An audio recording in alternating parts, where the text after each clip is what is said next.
નમસ્કાર વિદ્યાર્થી મિત્રો, હવે આપણે સમાજમાં પાઠ 4 જોઈએ, ભારતનો સાહિત્યિક વારસો. બરાબર, આપણે પહેલાં શરૂઆતમાં વારસો, પછી એમાં સાંસ્કૃતિક વારસો અને પ્રાકૃતિક વારસો, ફરી સાંસ્કૃતિક વારસામાં સ્થાપત્ય, શિલ્પ અને સ્થાપત્યનો વારસો, કલાઓનો વારસો એ જોયો. હવે સાહિત્યિક વારસો. હવે સાહિત્યિક મતલબ કે ભાઈ જે ગ્રંથો લખવામાં આવેલા હોય, બરાબર છે. અત્યારે તમે નવરાશના બીજા સમયમાં શું કરો છો, તો કોઈ ફિલ્મો જુઓ, ટીવી સિરિયલ જુઓ કે એ બધું એમ, બરાબર. અને એના દ્વારા તો કોઈ સંસ્કાર માટેનું એ ટાઈપનો ફિલ્મો કે એ ટાઈપની સિરિયલ બહુ ઓછી હોય છે, બરાબર. પણ અભ્યાસક્રમમાં જે બધું આવે છે એમાં એ રીતનું આવતું હોય કે જેથી તમને સુસંસ્કૃત બનાવવા માટેનો પ્રયત્ન થતો હોય. તો પહેલાં ભણવાની સાથે બીજું જે સાહિત્ય જે રચાયું હતું અથવા તો જે સાહિત્યનો અભ્યાસ થતો હતો એ લોકોને સુસંસ્કૃત બનાવવા માટે થતું હતું, બરાબર છે. તો એ સાહિત્યનો જે વારસો છે એના વિશે આપણે જોઈએ, બરાબર. તો હવે છે, માનવીએ પોતાના વિચારો, ભાવો, લાગણીઓ અને ઉર્મિઓ વગેરેને અન્ય માનવી કે પ્રાણીઓ સુધી પહોંચાડવા માટે કેટલાક હાવભાવ, કે ભાઈ આપણે સ્મિત કરીએ છીએ, ગુસ્સો થઈએ તો આંખો લાલ થઈ જાય છે, કે ચહેરો તણાવવાળો થઈ જાય છે, સંકેતો કે ચિત્રોનો આશરો લીધો અને કેટલાક ધ્વનિઓ કર્યા, કે ભાઈ આપણે ખુશ થઈએ ત્યારે પણ આપણા મોંમાંથી અવાજ નીકળતો હોય, દુઃખી થઈએ તો પણ કેવા અવાજ જે ધ્વનિ નીકળે છે તે એ કર્યા. તેમાંથી બોલી અને લિપિનો ઉદ્ભવ થયો, કે આપણે જે સિસકારા બોલાવીએ જે અવાજ, એમાંથી ધીમે ધીમે બોલી ઉત્પન્ન થઈ, અને લિપિ એટલે લેખન શૈલી, લખવાનું એટલે ચિત્ર સંકેત જે બનાવ્યા એના ઉપરથી ધીમે ધીમે લખવાની શૈલી શરૂ થઈ, એમ લિપિ શરૂ થઈ, બરાબર.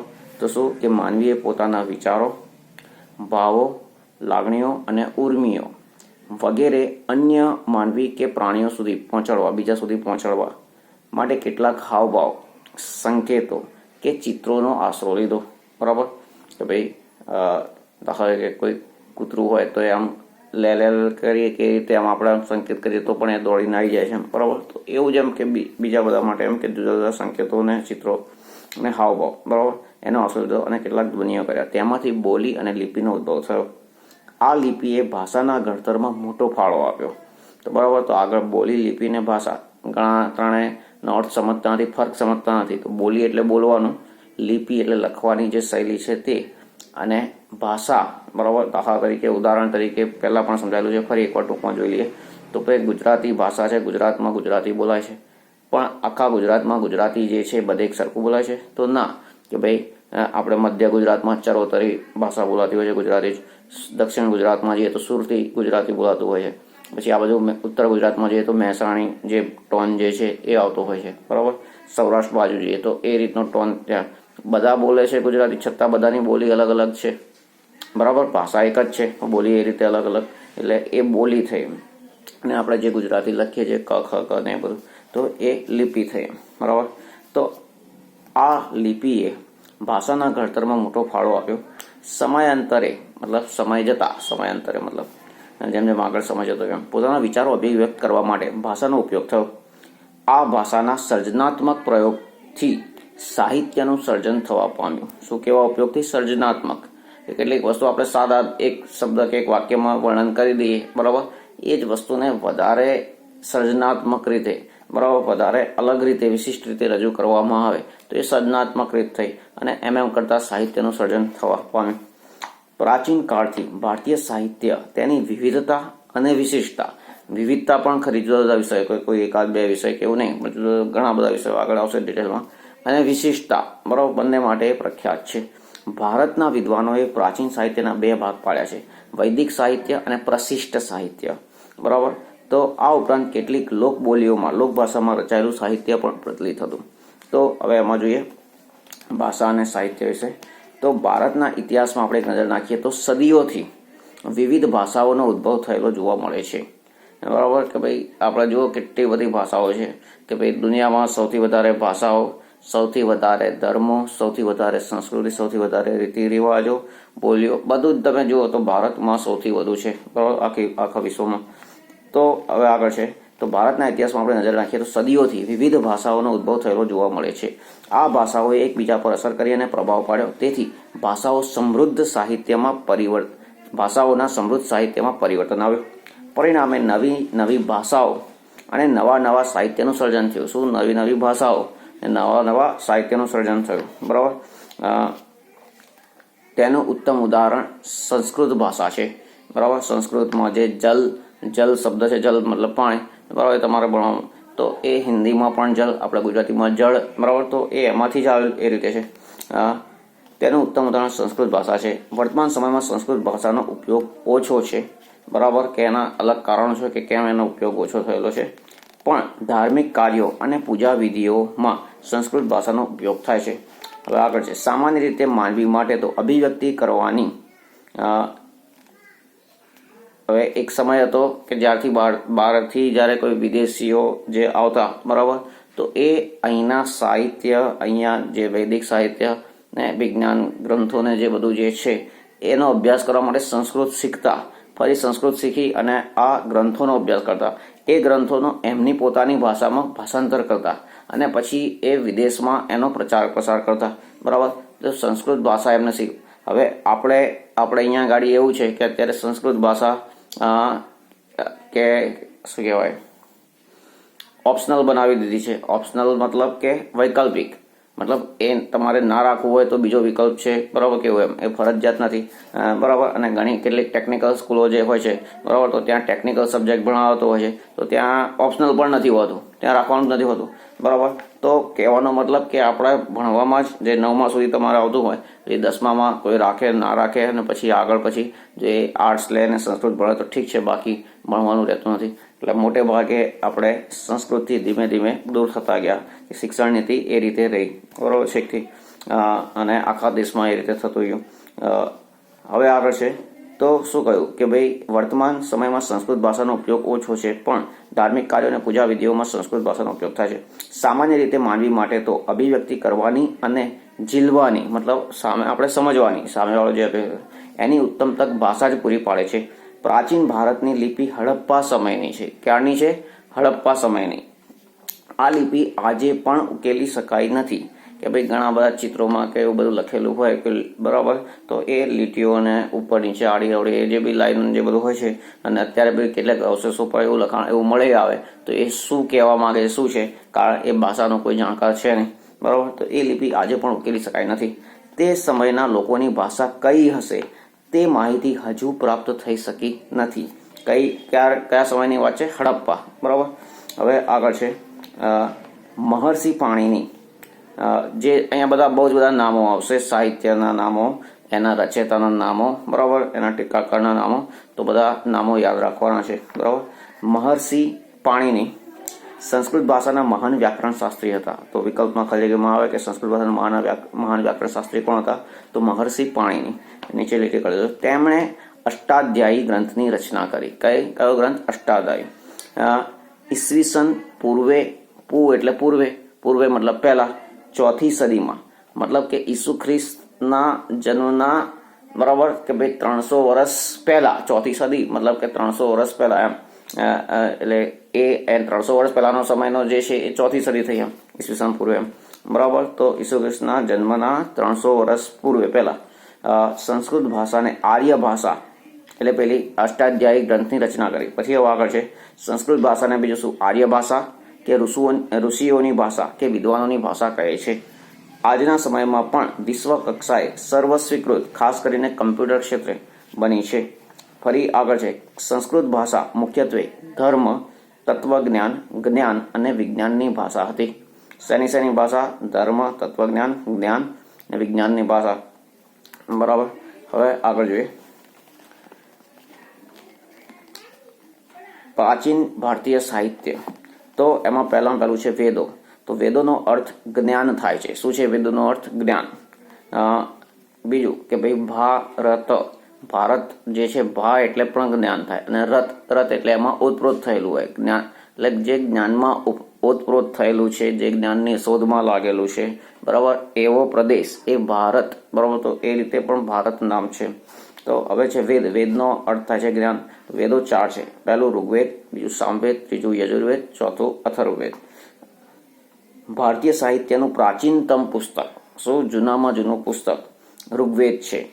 બરાબર. કયું છે સૌથી પ્રાચીન પુસ્તક? ઋગ્વેદ. અને એમાં કુલ 1028 ઋચાઓનો સંગ્રહ છે. ઋચાઓ એટલે કે એક પ્રકારના મંત્રો, આયાતો, બરાબર એવું એમ. ઋગ્વેદ 10 ભાગ, તો કેટલી ઋચાઓ છે? 1028. બધા આંકડા યાદ રાખવાના છે. ઋગ્વેદ 10 ભાગમાં વહેંચાયેલ અદ્ભુત ગ્રંથ છે. કેટલા ભાગમાં વહેંચાયેલ? 10. આ ઋચાઓમાંથી મોટા ભાગની દેવોને લગતી સ્તુતિઓ છે. આ સ્તુતિઓ યજ્ઞ પ્રસંગે કરવામાં આવતી. તેમાંથી ઉષા એટલે સૂર્યોદય, જે સવારનો સમય છે, સૂર્યોદય પહેલા એ વખતનો સમય, એને ઉષાને સંબોધન કરતી કેટલીક સ્તુતિઓ ખૂબ જ મનમોહક છે. આ ગ્રંથ સપ્તસિંધુ પ્રદેશમાં વસેલા આર્યોની રાજકીય, સામાજિક, ધાર્મિક તેમજ આર્થિક બાબતોનું વર્ણન કરે છે. ઋગ્વેદ પછી બીજા 3 વેદોની રચના કરવામાં આવી, જેમાં સામવેદ ઋગ્વેદની ઋચાઓનું ગાન કરવા માટે રચવામાં આવ્યો છે. કે ભાઈ ઋગ્વેદમાં જે ઋચાઓ છે, જે મંત્રો છે, એને કેવી રીતે ગાવા, એ શેમાં સમજાવવામાં આવ્યું છે? સામવેદમાં. તો આ શ્લોકો રાગ અને લયથી ગવાય છે અને તેને સંગીતની ગંગોત્રી કહે છે. બરાબર. કોને સંગીતની ગંગોત્રી કહે છે? તો સામવેદને. ફરી આગળ છે યજુર્વેદ, તો યજ્ઞનો વેદ. તો યજ્ઞનો વેદ કહેવાય છે. આ વેદ ગદ્ય અને પદ્ય સ્વરૂપે, બરાબર, તો ગદ્ય એટલે પાઠ અને પદ્ય એટલે કવિતા, એમ બંને સ્વરૂપે રચાયેલ છે. યજ્ઞ વખતે બોલવામાં આવતા મંત્રો, ક્રિયાઓ અને વિધિઓનું વર્ણન તેમાં કરવામાં આવ્યું છે. અથર્વવેદમાં અનેક પ્રકારના કર્મકાંડો અને સંસ્કારોનું વર્ણન કરવામાં આવ્યું છે. બરાબર. તો આ 4 વેદનું ટૂંકમાં જોયું. હવે આગળ છે ઉપનિષદ. તો ઉપનિષદ સાહિત્યમાં બ્રહ્માંડનો આરંભ, કે ભાઈ ઘણી વાર આપણને પ્રશ્નો થાય કે આ પૃથ્વી જે છે સૂર્યની આસપાસ ફરે છે, એવા ઘણા ઉપગ્રહો છે સૂર્યના. અને બીજું કે આપણે એમ માનીએ છીએ કે સૂર્ય બ્રહ્માંડના કેન્દ્રમાં છે, પણ સૂર્ય બ્રહ્માંડના કેન્દ્રમાં નથી. બરાબર. એવા તો લાખો કરોડો સૂર્યો છે અને એવી આ જે આકાશ ગંગાઓ પણ ઘણી બધી છે. તો એટલું મોટું બ્રહ્માંડ છે, તો આપણે ઘણીવાર બ્રહ્માંડનો આરંભ કેવી રીતે થયો હશે, શરૂઆત કેવી રીતે થશે, એના પર જીવન કેવી રીતે શરૂ થયું હશે, મનુષ્ય ક્યારે આવ્યો હશે, એવું ઘણું બધું એમ એવા પ્રશ્નો જે થતા હોય. બરાબર. તો સાહિત્યમાં બ્રહ્માંડનો આરંભ, જીવન, મૃત્યુ, ભૌતિક અને આધ્યાત્મિક જગત. તો ભૌતિક એટલે કે આપણે જેને જોઈ શકીએ છીએ, સ્પર્શી શકીએ છીએ, એ બધું ભૌતિક થયું.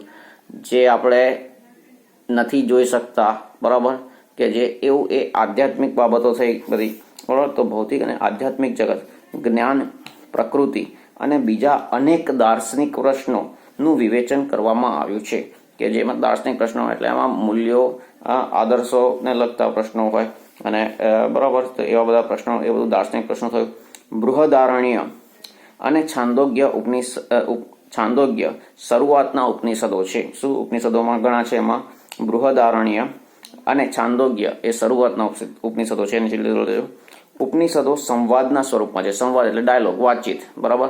કે ભાઈ બે એટલે ઋષિ મુનિ હોય અને એના શિષ્યો હોય, એ શિષ્યો પ્રશ્ન પૂછે, ઋષિ મુનિ સમજાવે. બરાબર. તો આ રીતે સંવાદના સ્વરૂપમાં છે. મુક્તિકો ઉપનિષદમાં તેની સંખ્યા 108 દર્શાવે છે. શું? મુક્તિકો ઉપનિષદમાં તેની સંખ્યા કેટલી છે? 108. હવે આગળ છે બ્રાહ્મણ ગ્રંથો. તો વેદોના મંત્રોનો અર્થ સમજવા માટે તેના પર પદ સ્વરૂપમાં રચાયેલી ટીકાઓનો બ્રાહ્મણ ગ્રંથોમાં સમાવેશ થાય છે. કે ભાઈ પેલા જે વેદો છે કે એને સમજવા માટે એનો મંત્રોને બધું સમજાવે, તો એ સમજાવે છે શેમાં છે? તો બ્રાહ્મણ ગ્રંથોમાં. અને જેમાં જુદા જુદા યજ્ઞો અને તેને લગતી વિધિઓ માટેનું માર્ગદર્શન આપવામાં આવ્યું છે. આરણ્યકો, તો આર્યો તેમના જીવનનો અંતિમ સમય અરણ્યમાં જઈને ગાળતા. રણ એટલે એવો વિસ્તાર, એવો પ્રદેશ કે જ્યાં વનસ્પતિ નથી. બરાબર. તો બિલકુલ ખૂબ જ ઓછી, તે રણ થયું. ને અરણ્ય મતલબ જે રણ નથી, મતલબ કે જ્યાં પુષ્કળ વનસ્પતિ છે, મતલબ બીજા શબ્દોમાં જંગલ કહીએ એમ. તો અરણ્ય મતલબ જંગલમાં જઈને ગાળતા. એટલે વન એટલે કોણ? જંગલ. અથવા અરણ્યમાં આશ્રમ બાંધી સતત ચિંતન કરીને રચાયેલા તત્વજ્ઞાનથી ભરપૂર એવા સાહિત્યને આરણ્યકો કહે છે. બરાબર. તો શું? જીવનનો અંતિમ સમય વનમાં જઈને ગાળવામાં આવતો, વનપ્રસ્થાશ્રમ જેને કહેતા. બરાબર. અને એ વખતે જે આખા જીવનનો એનો અનુભવ હોય અને એના આધારે બીજું જે ચિંતન, જે તત્વજ્ઞાન, અને એના આધારે જે સાહિત્ય રચાયું, એ શું છે? આરણ્યકો. પછી છે વેદાંગ. તો આ સાહિત્યમાં કર્મકાંડો ઉપરાંત જ્યોતિષ, વ્યાકરણ અને ખગોળશાસ્ત્રનો સમાવેશ થાય છે. તો ખગોળશાસ્ત્ર એટલે કે ભાઈ બ્રહ્માંડમાં સૂર્ય છે કે બીજા જે ગ્રહો છે એના વિશેની બધી જે માહિતી, એનું અહીંથી અંતર કેટલું છે, શું છે, એવું બધું એમ. તો એ બધું ખગોળશાસ્ત્ર. બરાબર. તો એમાં વેદાંગમાં શેનો સમાવેશ થાય છે? જ્યોતિષ, વ્યાકરણ, જેમ આપણે અંગ્રેજી વ્યાકરણ પણ થાય છે, ગુજરાતી કોઈ બી ભાષા હોય તેનું વ્યાકરણ હોય તો એ રીતે વ્યાકરણ અને ખગોળશાસ્ત્રનો સમાવેશ થાય છે.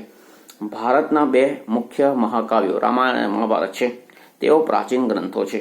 આ મહાકાવ્યોનું વર્તમાન સ્વરૂપે તો ઈસવીસનની બીજી સદીમાં મળ્યું. શું એનું જે વર્તમાન સ્વરૂપ કે જે આપણે સાંભળીએ છીએ, વાંચીએ છીએ, કે જે બરાબર જોવા મળે છે સિરિયલ કે જે એ સ્વરૂપ ઈસવીસનની બીજી સદીમાં રામાયણમાં અયોધ્યાના રાજવી રામચંદ્રની કથા આપેલી છે.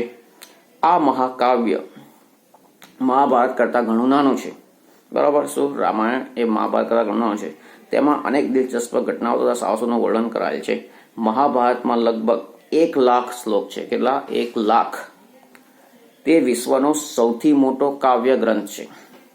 હવે તમે કવિતા લખવાનો વિચાર કરો, 2 પંક્તિ, 10 પંક્તિ, 50 પંક્તિ, 100 પંક્તિ લખતા લખતા કેટલી પંક્તિઓ લખશો, જેમાં કે ભાઈ છેલ્લે જે પ્રાસ જે છે, અંત્યાનું પ્રાસ જે છેલ્લે જે બેસતો આવે, બંધ બેસતો બોલવામાં લખવામાં કે બધું એમ. બરાબર. તો એવું કેટલું લખ કરશો તમે. તો આમાં કેટલા એવા શ્લોક છે? 1,00,000. તો મહાભારતમાં લગભગ 1,00,000 શ્લોક છે. તે વિશ્વનો સૌથી મોટો, શું આખા વિશ્વનો સૌથી મોટો કાવ્ય ગ્રંથ છે. પાંડવો અને કૌરવો વચ્ચે થયેલા યુદ્ધ તેનો મુખ્ય વિષય છે. તે છતાં તેમાં અનેક નાની મોટી વાર્તાઓને પણ જોડી દેવામાં આવી છે. શું બીજી નાની વાર્તાઓ પણ એમાં જોડી દેવામાં આવી છે. મહાભારતના શ્રીમદ ભગવદ્ ગીતામાં ગહન દાર્શનિક સિદ્ધાંતોનું વિવેચન કરવામાં આવ્યું છે કે ભાઈ માણસે કેવી રીતે જીવવું જોઈએ, કેવી રીતે ના જીવવું જોઈએ, સત્ય શું, અસત્ય શું, ધર્મ શું, અધર્મ શું. બરાબર. તો એ બધું જે છે એવું ઘણું બધું. તો એ દાર્શનિક બાબતો થઈ. તો એ દાર્શનિક બાબતોનું સિદ્ધાંતોનું વિવેચન શેમાં કરવામાં આવ્યું છે? શ્રીમદ ભગવદ્ ગીતામાં. તેમાં મોક્ષ પ્રાપ્તિના 3 માર્ગો જ્ઞાન, કર્મ અને ભક્તિ માર્ગનું વિવેચન કરવામાં આવ્યું છે. કયા કયા માર્ગો? 3: જ્ઞાન, કર્મ અને ભક્તિ. બરાબર. તો આ કોઈ પણ માર્ગે મોક્ષ પ્રાપ્ત કરી શકાય છે એમાં સમજાવવામાં આવ્યું છે. રામાયણ અને મહાભારત બંને મહાકાવ્યોએ સદીઓ સુધી કરોડો લોકોના વિચારો અને સાહિત્ય સર્જન પર ગહન પ્રભાવ પાડ્યો છે. ભારતમાં સંસ્કાર સિંચનનું પ્રેરક કાર્ય કર્યું છે. બરાબર. કે ભાઈ એ વખતે આદર્શો અને સિદ્ધાંતોને વળગીને જે જીવન જીવાતું હતું એની વાત થયેલી છે. બરાબર. કે ભાઈ રામાયણની સામાન્ય છે વાત લઈએ કે અત્યારે તો સિરિયલે આવતી હશે તો તમે જોઈ હશે લોકડાઉનમાં એમ. તો જે દશરથ રાજા હતા એમની જે રાણીઓ હતી એમાંથી એક રાણી એમને યુદ્ધમાં મદદ કરી. બરાબર. તો એ વખતે અને યુદ્ધ જીતી ગયા તો દશરથ રાજા એમને વચન આપ્યું, માગો તમારે જે કેવું હોય માંગવું હોય. ત્યારે એમણે એમ કહ્યું હતું કે જે મોટો પુત્ર, જે કૌશલ્યાનો મોટો પુત્ર છે રામ, બરાબર, એને રાજગાદી નહીં સોંપવાની, પણ એના બદલે એને 14 વર્ષનો વનવાસ એમ. તો દશરથ રાજાએ વચન આપ્યું હતું કે હા તમે જે માગશો એ કરીશ. એટલે એમણે અયોગ્ય માંગણી કરી તો પણ કે એકવાર વચન આપ્યું હતું એટલે એ વચન નિભાવવામાં આવ્યું.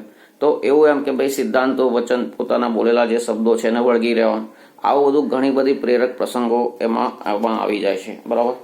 તો અને એવું જ મહાભારતમાં.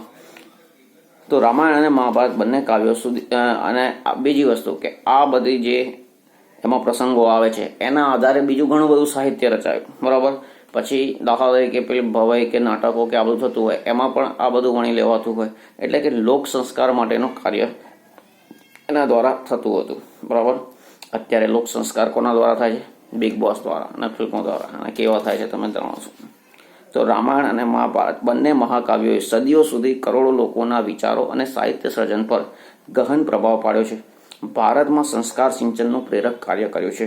આ યુગમાં સંસ્કૃત ભાષામાં પુષ્કળ સાહિત્ય રચાયું, જેમાં ધાર્મિક અને લૌકિક જેવી બંને પ્રકારની રચનાઓનો સમાવેશ થાય છે. ધાર્મિક એટલે કે ધાર્મિક કથાઓ, ધાર્મિક જે કથાઓ છે, બાબતો જે છે એને એમાં વણી લેવા આવી હોય, અને લૌકિક કથાઓ એટલે લોકભાષામાં એ રીતે રચાતી હોય, લોકોના જીવનને લગતી એ રીતે. તો લૌકિક કથાનો સમાવેશ થાય છે. પુરાણોએ આરંભિક વૈદિક ધર્મને સમજાવવામાં મુખ્ય ભૂમિકા ભજવી. આ સમયગાળા દરમિયાન અનેક શાસ્ત્રો અને સ્મૃતિ ગ્રંથો પણ લખાયા. આ શાસ્ત્રો વિજ્ઞાન અને તત્વજ્ઞાનના ગ્રંથો છે. દાખલા તરીકે શું કયા ગ્રંથો છે? વિજ્ઞાન અને તત્વજ્ઞાનના. દાખલા તરીકે કૌટિલ્યનું અર્થશાસ્ત્ર વહીવટી વિજ્ઞાનની કૃતિ છે. તો વહીવટી વિજ્ઞાન મતલબ કે ભાઈ અત્યારે આપણે અમદાવાદમાં IIM છે, ઇન્ડિયન ઇન્સ્ટિટ્યૂટ ઓફ મેનેજમેન્ટ, બરાબર. તો વિશ્વના જે અગ્રણી જે મેનેજમેન્ટના ઇન્સ્ટિટ્યૂટ છે એમાં એની ગણના થાય છે. તો એ મેનેજમેન્ટ એટલે વ્યવસ્થાપન. તો અહીંયા ગાડી એ વહીવટી વિજ્ઞાન બરાબરની કૃતિની વાત છે કે ભાઈ રાજાએ કઈ રીતે વહીવટ કરવો જોઈએ, મંત્રીએ કઈ રીતે, સેનાપતિ જે એટલે દરેક પ્રકારની પરિસ્થિતિમાં કઈ રીતે રાજા, પછી એના નાણામંત્રી હોય કે મંત્રી હોય કે બીજો સેના, આ બધાએ કઈ રીતે કાર્ય કરવું જોઈએ, પ્રજાએ શું કરવું જોઈએ. તો એ બધું કૌટિલ્યના અર્થશાસ્ત્રમાં ભણી લેવાયું છે. તો એ વહીવટી વિજ્ઞાનની કૃતિ છે. વિવિધ કક્ષાના ગણિત અને અન્ય વિજ્ઞાન સંબંધિત શાસ્ત્ર ગ્રંથો પણ લખાયા, બરાબર. એના વિશે આપણે આગળ 5મો, 6મો કે 7મો પાઠ છે એ જોઈશું વિસ્તારપૂર્વક. સ્મૃતિ ગ્રંથોમાં ધર્મ દ્વારા અનુમોદિત કર્તવ્યો, રિવાજો અને નિયમો આપવામાં આવ્યા છે. હવે ઘણી બધી એવી બાબતો હોય કે લોકોને એ વખતે અત્યારે જે લેબોરેટરી છે, પ્રયોગશાળાઓ હોય છે એમાં પ્રયોગ કરીને સમજાવે છે, એવું નહોતું, બરાબર. કે ભાઈ કેટલીક વાત દાખલા તરીકે કે ભાઈ પીપળો જે છે એ સૌથી વધારે ઓક્સિજન આપે છે, બરાબર. કે તો એ કે ભાઈ ઓક્સિજન પ્રાયોગિક રીતે કે ભાઈ આ ઓક્સિજન વાયુ છે એની આ અસર થાય કે તે એવું પ્રાયોગિક રીતે નહોતું શું, પણ બીજી રીતે કે ભાઈ એટલી સમજ, એટલું જ્ઞાન તો મેળવાઈ જ ગયું કે ભાઈ આમાં અહીંથી આમાંથી ઓક્સિજન વધારે મળે છે કેવું એમ, બરાબર. તો લોકોને એવું પીપળો જે છે કે બધા બીજા એવા વૃક્ષો જે છે કે એને વધારે મહત્વ આપે એટલા માટે એને ધર્મ સાથે વણી લેવાયું, બરાબર. કે ભાઈ એની પૂજા કરવી કે બધું. તો એ જ રીતે કે ભાઈ તુલસી કે આયુર્વેદની રીતે અને બીજી ઘણી બધી રીતે ખૂબ ઉપયોગી છે, બરાબર છે. તો લોકોને અત્યારના જેવી પ્રયોગશાળાઓ નથી કે એ રીતે સમજાવાય, હતી પ્રયોગશાળા પણ એમાં અલગ રીતે પ્રયોગ થતા, બરાબર છે. તો આ વસ્તુ લોકોને ધર્મ સાથે જોડી અને જણાવવામાં આવતું, એટલે લોકો એનું મહત્વ સમજે અને એ પાળે, બરાબર. તો હવે અહીંયા ગાડી છે કે સ્મૃતિ ગ્રંથોમાં ધર્મ દ્વારા અનુમોદિત મતલબ એનું અનુમોદન મળતું હોય તેવા કર્તવ્યો, રિવાજો અને નિયમો આપવામાં આવ્યા છે. પ્રારંભિક બૌદ્ધ સાહિત્ય પાલી ભાષામાં લખાયું. તો કઈ ભાષામાં? પાલી ભાષામાં. પાલીની છે. આ સાહિત્ય 3 ભાગમાં વહેંચાયેલું છે. તેને ત્રિપિટક તરીકે ઓળખવામાં આવે છે, જેમાં સુત્ત એટલે કે સૂત્ર પિટક, બીજું સુત અથવા સૂત્ર એમ બંને રીતે બોલાતું હોય છે, સુત પિટક, વિનય પિટક અને અભિધમ પિટકનો સમાવેશ છે. શું કે ભાઈ જે પાલી ભાષામાં જે સાહિત્ય લખાયું એને 3 ભાગમાં વહેંચવામાં આવ્યું, તે ત્રિપિટક તરીકે ઓળખવામાં છે. એમાં કયું? સૂત્ર પિટક, વિનય પિટક અને અભિધમ પિટક. આ ઉપરાંત બૌદ્ધ સાહિત્યમાં અન્ય ગ્રંથો પણ લખાયા કહેવાય છે. ગુપ્ત યુગને સંસ્કૃત કાવ્ય અને નાટકના વિકાસનો સુવર્ણ યુગ કહેવાયો. આગળના પ્રકરણમાં પણ આપણે જોયું